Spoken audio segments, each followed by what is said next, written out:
I call Mr. Chair. Robertson. Mr. Chair, I'm sure my colleague Stuart Nash will take another call on part 4 of this bill, but I was so anxious to get to my feet, to work my way painstakingly through each clause in part 4 of the bill.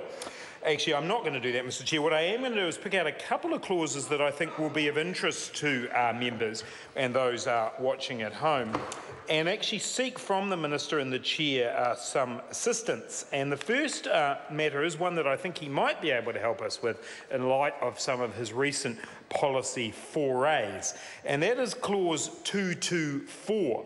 And what Clause 224 does is repeal Section 24(0) of the Tax Administration Act. Section 24(0) of the Tax Administration Act, as I'm sure most members of the House know, obligates employers in the agricultural, horticultural or viticultural industries to provide Inland Revenue with information about employees who are covered by an exemption certificate or a special rate certificate. These requirements, according to the officials when they came to advise us in the committee on this, would have imposed unreasonable costs on employers and Inland Revenue while not being effective at identifying non-compliant employees. And accordingly, the provision is to be struck out. Now, what makes this clause interesting, Mr. Chair, is that this clause was actually brought in an amendment bill in 2008-9 and was never actually implemented. So the clause was actually brought in order presumably to right a wrong of some description. Presumably there was a concern that in the agricultural, horticultural or viticultural industries that there were employees who were not complying with their tax obligations. And so, Mr. Chair, what this clause does, it is actually retrospective and commences in 2008-9, even though the clause was never actually implemented. So it's a strange one, Mr. Chair, and I do wonder if the Minister and the Chair, with his vast knowledge and experience of the dangers inherent in various forms of farming and agricultural, horticultural work, working with animals and dangerous critters like worms, might be able to give us some advice on the question of why that clause came in the first place, and how it was that it came not to be implemented. Mr. Chair, while on this side of the House we have no desire to maintain within the law provisions that are irrelevant or are not being used or don't serve any particular purpose, I can see in these industries that there is the potential for employees, certain types of employees, to be on contracts that are less than normal, and to not perhaps be paying tax in the right way. And any of members of the House who follow closely some of the activity online around the appalling conditions that are being offered to workers in the agricultural industry. Jobs being put on websites that are actually calling for somebody to be working 55 and 60-hour weeks with very poor pay rates and very poor support and conditions. And it would not surprise me at all, Mr. Chair, to find out that the kind of employees who were to be covered by Section 24(0) of the Tax Administration Act being repealed under Section 224 of this bill are actually exactly those kinds of workers, being employed not in a proper way and not, in fact, paying tax in a proper way. So the original intent of the clause that's been repealed here may well have had a great deal of validity, Mr. Chair, and I don't think, in my memory of our discussion of this bill in the committee, we had a great deal of focus on this. But now that I look at this clause in the bill, see that we're repealing a very, very specific clause. I mean, this is not all employees who work under an exemption certificate or a special tax rate certificate. It's just employees in the agricultural, horticultural and viticultural industries. So it's, this has been done with intent, and we are now removing it, and I don't think, Mr. Chair, with sufficient explanation from the government as to why that is. This is a serious matter.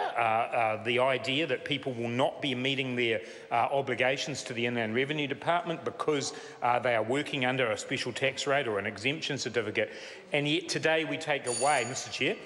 Thank you, Mr. Chair. Yet today we take away under this bill the ability of the Inland Revenue Department to obligate employers in those industries to actually provide information about that. So I would ask the Minister and the Chair perhaps to get a little bit of advice about how it is that this clause came to find its way into the Tax Administration Act and then magically a few years later to be taken out. And bearing in mind that this is a clause, and we'll come back to this in the title and commencement debate, this is a clause that has in fact been implemented from retrospectively as far back in this case as 2008.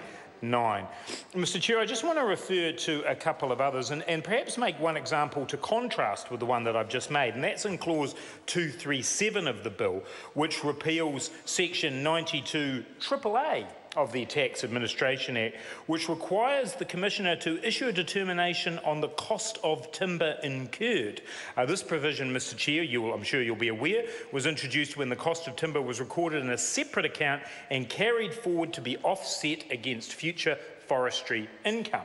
The cost of timber now is deductible in the year it's incurred without the need for the Commissioner to make such a determination. That is a good example of a clause that's clearly redundant.